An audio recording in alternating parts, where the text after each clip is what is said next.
నమస్కారం. ప్రేక్షకులందరికీ పరాభవనామ సంవత్సర ఉగాది పర్వదిన శుభాకాంక్షలు. పరాభవనామ సంవత్సర ఉగాది సందర్భంగా ఈ సంవత్సరం మొత్తం కూడా సమస్త శుభాలు చేకూరాలంటే, అష్టైశ్వర్యాలు సిద్ధింపజేసుకోవాలంటే, ఎటువంటి కష్టాలు లేకుండా ఉండాలంటే ఉగాది సందర్భంగా కొన్ని ప్రత్యేకమైన విధి విధానాలు పాటించాలి.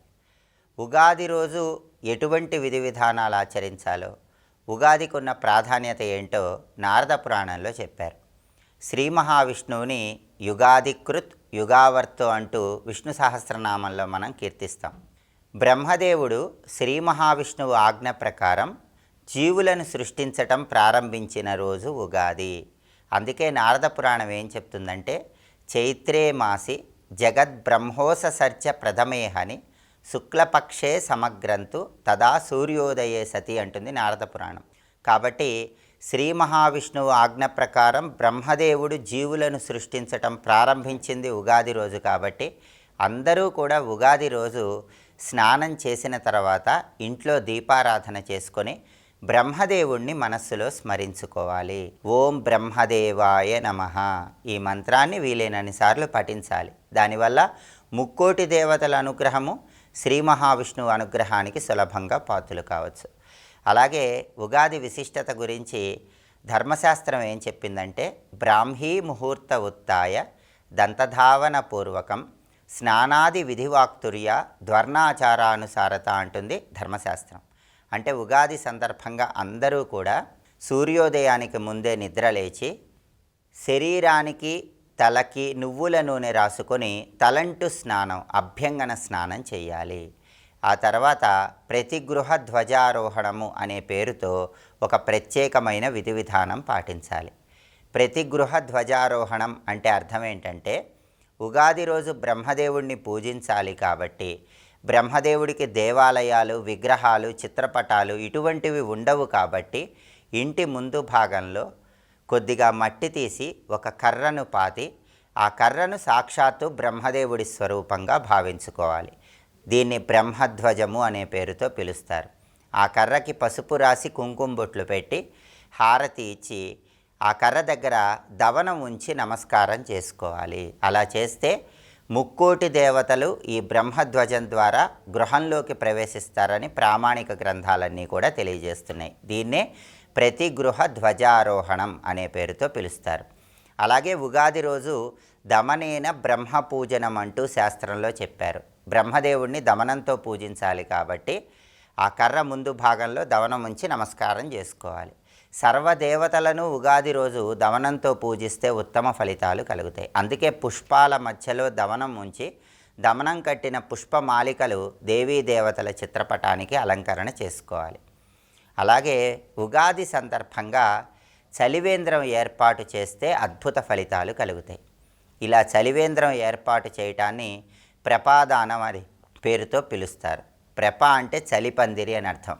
దీనికి సంబంధించి ధర్మశాస్త్రం ఏం చెప్పిందంటే, ప్రపేయం సర్వసామాన్య భూతేభ్య ప్రతిపాదిత ప్రధానాత్ పితరः సర్వే తృప్యంతు చ పితామహ అనివార్యమితోదేయం జలం మాస చతుష్టయం అంటుంది ధర్మశాస్త్రం. అంటే ఎవరైతే ఉగాది రోజు చలివేంద్రాలు ఏర్పాటు చేసి కనీసం 4 నెలల పాటు ఆ చలివేంద్రాలు కొనసాగిస్తారో వాళ్ళ తరంలో ఉన్నటువంటి పితృదేవతలందరూ ఆనందిస్తారు. వాళ్ళ వంశానికి పితృదోషాలు ఉండవని ధర్మశాస్త్రంలో చెప్పబడిన ఈ శ్లోకం మనకు తెలియజేస్తోంది. అయితే చలివేంద్రాలు ఏర్పాటు చేయటం అందరికీ సాధ్యం కాదు. కాబట్టి దానికి ప్రత్యామ్నాయంగా చలివేంద్రాలు ఏర్పాటు చేసిన ఫలితం రావటానికి, పితృదేవతల అనుగ్రహం కలగటానికి ఉదకుంభదానం ఉగాది రోజు చేయాలి. అంటే నీటి కుండను ఎవరైనా బ్రాహ్మణుడికి దానం ఇవ్వాలి. ఒక కొత్త కుండ తీసుకొని ఆ కుండకు పసుపు రాసి కుంకుమ బొట్లు పెట్టి కుండలో నీళ్లు పోసి పసుపు, కుంకుమ, అక్షింతలు ఆ కుండలో వేసి కుండ చుట్టూ మామిడి తోరణాలు అలంకరణ చేసుకోవాలి. ఆ తర్వాత ఒక కొబ్బరి బోండాన్ని తీసుకొని ఆ కొబ్బరి బోండం మీద పసుపు, కుంకుమ, గంధం రాసినటువంటి దారాలు చుట్టి ఈ కొబ్బరి బోండాన్ని కుండతో పాటు దేవాలయ ప్రాంగణంలో బ్రాహ్మణుడికి దానం ఇవ్వాలి. దీన్నే ఉదకుంభదానం అంటారు. ఇలా నీటి కుండ ఉగాది రోజు దానం ఇచ్చినా కూడా పితృదేవతల సంపూర్ణమైన అనుగ్రహం కలుగుతుంది, పితృదోషాలు తొలగిపోతాయి. ఉగాది రోజు గోపూజ చేస్తే చాలా మంచిది. అలాగే వృషభాలను, ఎద్దులను పూజించినట్లయితే మనోభీష్టాలు ధర్మ మార్గంలో నెరవేరుతాయి. మామిడి పండ్లు కానీ, పాదరక్షలు కానీ, గొడుగు కానీ ఉగాది రోజు దానం ఇవ్వటం ద్వారా గ్రహదోష తీవ్రత తగ్గుతుంది. మజ్జిగ దానం ఇచ్చినా కూడా సమస్త శుభ ఫలితాలను సిద్ధింపజేసుకోవచ్చు.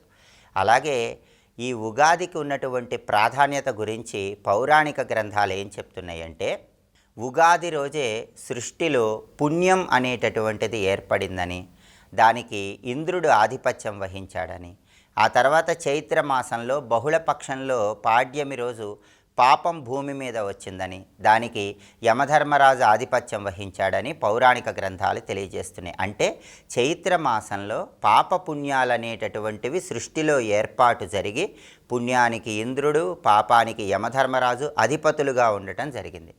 పద్మకల్పం ఏం చెప్తుందంటే, ప్రభవ, విభవ, శుక్ల, ప్రమోదూత ఇలా 60 మంది కుమారులు దక్షులకు కలిగితే ఆ 60 మంది కుమారులు విష్ణుమూర్తిని గురించి తపస్సు చేసి సంవత్సర అధిదేవతలుగా అధికారం పొందిన రోజు ఉగాది అని మనకు పద్మకల్పంలో చెప్పారు.